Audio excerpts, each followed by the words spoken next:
یہ کتنے motivational speaker ہیں، کتنے موٹیویشنل اسپیکر ہیں، مسلمان ہیں غیر مسلم ہیں، موٹیویٹ کرے لوگوں کو کہ یہ کرو یہ کرو یہ کرو یہ کرو یہ کرو۔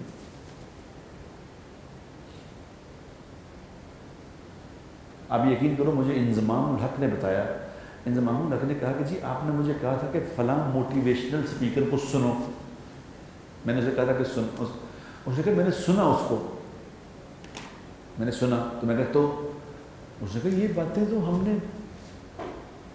بہت پہلے سنی، تبلیغ میں سنی یہ باتیں ساری۔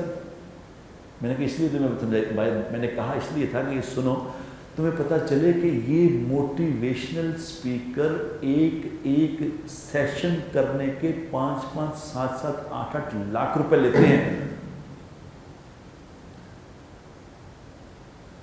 اور اللہ کے نبی نے یہ باتیں مفت بتائیں لوگوں کہ یہ ہے تمہارا مسئلہ، یہ ہے تمہارے مسئلے کا حل۔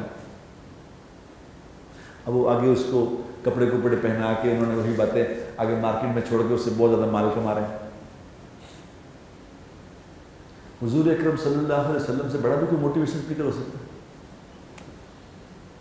کیا باتیں سمجھائیں ہیں، سبحان اللہ، کیا باتیں سمجھائیں۔ جو یہ چاہے کہ اللہ اس کی عمر میں برکت دے، اللہ اس کی عمر میں برکت دے، عمر لمبی ہو، اور جو یہ چاہے کہ اس کو بغیر محنت کے مال ملے، بغیر محنت کے مال ملے، یہ کیا کرے؟ یہ اپنے رشتہ داروں سے اچھا معاملہ کرے۔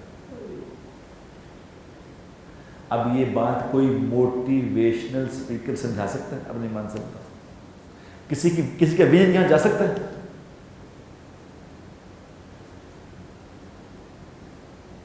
کہا آپ نے فرمایا تمہیں میں نیک آدمی کی نشانی تمہیں میں سمجھاتا ہوں کہ نیک آدمی کون ہے۔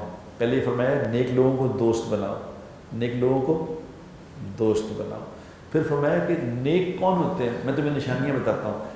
3 نشانیوں والا انسان نیک آدمی ہوتا ہے، جس کے اندر 3 باتیں ہیں۔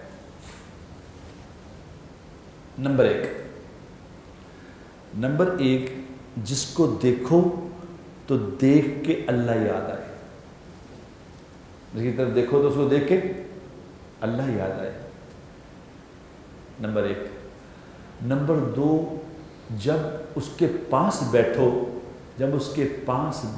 اس کی بات سنو تو تمہارے علم میں اضافہ ہو، کوئی نہ کوئی چیز ایڈ ہو۔ وہ کہتے ہیں حضرت جب بھی آپ کے پاس بیٹھتے ہیں کچھ نہ کچھ مل جاتا ہے، ہم کچھ نہ کچھ لے لیتے ہیں، آپ کی مجلس میں بیٹھنے سے ہمیں فائدہ ہوتا ہے۔ اور نمبر 3، جب اس کا کوئی عمل دیکھو تو تمہیں آخرت یاد آئے، اس کے عمل سے تمہیں اپنی آخرت یاد آئے۔ اب بتاؤ یہ کوڈ کون کہہ سکتا ہے؟ یہ کوڈ کون بتا سکتا ہے؟ نشانی ہے اللہ کے نبی کے سوا کون بتا سکتا ہے؟